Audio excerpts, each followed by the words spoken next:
Hello, Trà Vinh xin chào các bạn. Hôm nay thì mình sẽ làm bánh nếp với nhân đậu xanh nè. Bên ngoài phủ thêm một lớp đậu xanh nữa.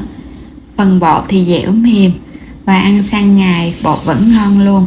Thì bánh này các bạn làm xong có thể mình để yên vậy nè, hoặc là gói trong cái lá chuối thì mình ăn được 2 ngày nha. Thì mời các bạn cùng vào bếp để thực hiện bánh nếp ngon. Đầu tiên mình chuẩn bị 150g đậu xanh, vo rửa cho sạch.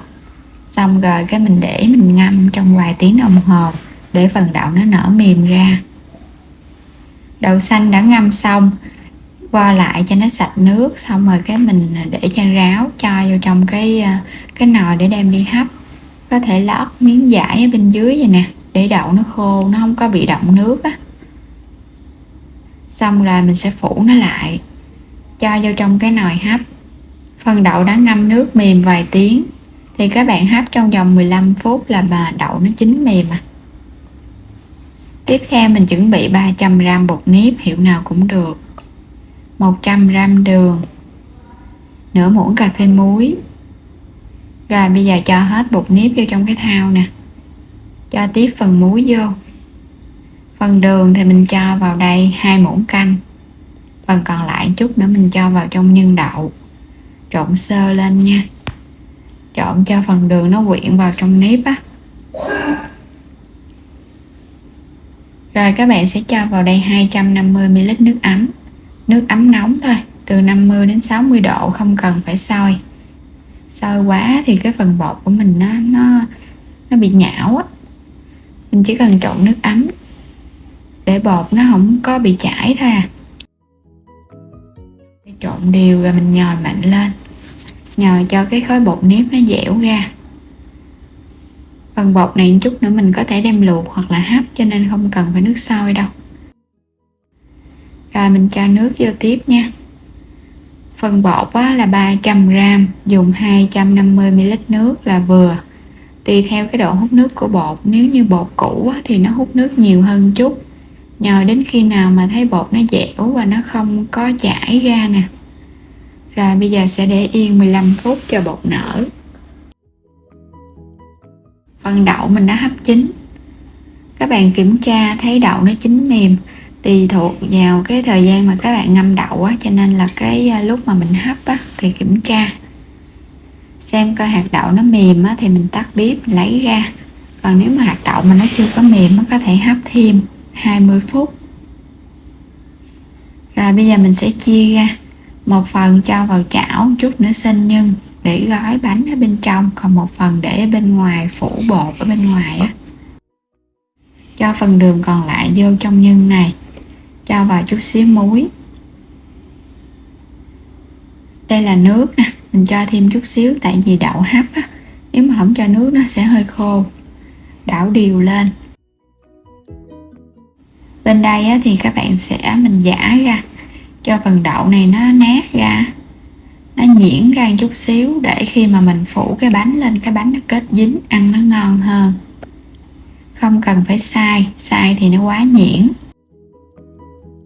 Rồi bây giờ đi xên nhân luôn nha. Cho lên trên bếp, các bạn để lửa nhỏ, mình đảo đều để cho phần đường nó tan ra. Trong lúc đảo thì các bạn tán phần đậu xanh để cho nó mịn ra nha. Đậu xanh mà cho thêm chút xíu nước á, đối với đậu hấp. Còn nếu mà đậu mà các bạn nấu thì khỏi cần phải cho nước. Phần nhân vậy là được rồi. Quay trở lại bột. Bây giờ các bạn nhồi sơ lại, rồi mình lấy một viên tròn, đè cho nó hơi dẹp ra, thả vô trong nồi nước đi luộc. Có thể hấp hoặc là luộc. Hấp thì các bạn khỏi cần phải để ra từng miếng, mình cho nguyên vô trong cái sửng để đem đi hấp luôn. Còn luộc thì nó nhanh hơn, mình để ra từng miếng vậy nó nhanh nè. Nước phải sôi, các bạn hãy cho bột vô nha, nó không có bị chảy. Rồi mình để đây mình luộc. Luộc đến khi nào mà thấy nước nó sôi bùng lên, cái miếng bột nó nổi lên trên mặt thì luộc khoảng 5 phút là được rồi. Cho ra trong cái thau chút xíu dầu ăn, rồi mình vớt cái miếng bột này lên nha, nó chín rồi đó. Cho vô trong cái thau, phủ một chút dầu ăn là để cái bột của mình nó không có bị dính cái thau á. Rồi múc bột mình cho hết ra. Trong lúc bột còn nóng, Các bạn sẽ dàn nó ra, mình giã giã vậy nè, để cho bột nó dẻo, nó sẽ quyện vào nhau thành một khối. Có dầu ăn thì nó không có bị dính. Và nhớ bột nóng làm liền, để nguội quá bột bị khô mình làm khó lắm. Bột nó sẽ dẻo và nó quyện thành một khối, nó mịn, nó không có dính tay, là vì mình có cho thêm dầu. Kéo ra thì mình thấy nó giãn vậy nè, nó không có bị đứt khúc, vậy là bột nó mới đạt. Rồi vo phần nhân luôn.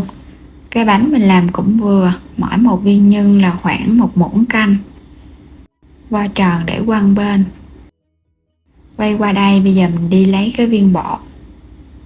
Phủ đều cái viên bột ở bên ngoài thì gấp đôi viên nhân là nó vừa. Dàn mỏng ra, cho nhân vào giữa. Túm đều lại, bột nếp mà các bạn làm vậy nó dễ lắm, mình túm lại là nó bám chặt à. Nó không có bị bung ra đâu. Qua cho nó hơi tròn lại một chút cho nó đẹp. Rồi để qua bên đậu xanh. Có thể đè cho nó hơi dẹp ra một chút, hoặc là các bạn để tròn luôn. Cũng gói tương tự vậy đó. 2 phần bột, 1 phần nhân là nó vừa cái bánh. Dàn đều ra cho nó phủ hết nhân rồi để qua bên. Làm xong hết rồi thì các bạn sẽ lấy cái phần đậu xanh á, phủ đều ở ngoài viên bột. Bột nếp thì phủ đậu xanh, nó sẽ không có bị dính đâu, nó áo đều ở bên ngoài á. Nếu thích béo thì có thể phủ thêm dừa, còn thích mà nó bùi bùi á thì mình phủ đậu xanh. Phủ đều hết luôn. Phần đậu này nó cũng hơi dư nè. Vậy là đã xong rồi đó, cái bánh nếp nhân đậu xanh, hay còn gọi là bánh dày. Đè dẹp ra thì nó là bánh dày đậu xanh. Mình để viên tròn luôn, giống như là cái viên chè trong nước vậy đó. Cắt ra bên trong nè. Bột dẻo và có độ dai mềm. Phần nhân cũng vừa luôn. Mình xên nhân này nó sẽ hơi khô. Nếu các bạn thích mà nhân nó mềm hơn, có thể cho thêm chút nước cốt dừa. Rồi, vậy là xong cái bánh này ha. Với lớp bột mềm mềm nè, dẻo dẻo. Và bánh này mình ăn được 2 ngày. Để nguyên vậy đó, bám đều trong đậu xanh. Các bạn để bên ngoài bình thường. Và khi ăn thì mình lấy mình ăn thôi.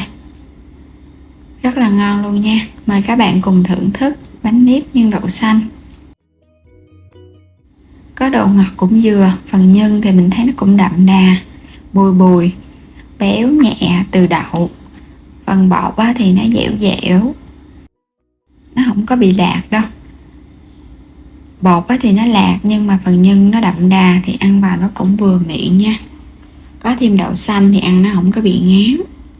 Và đến đây thì mình chúc các bạn ngon miệng. Đừng quên đăng ký kênh, chia sẻ các video ủng hộ mình. Xin chào tạm biệt và hẹn gặp lại các bạn ở những video tiếp theo.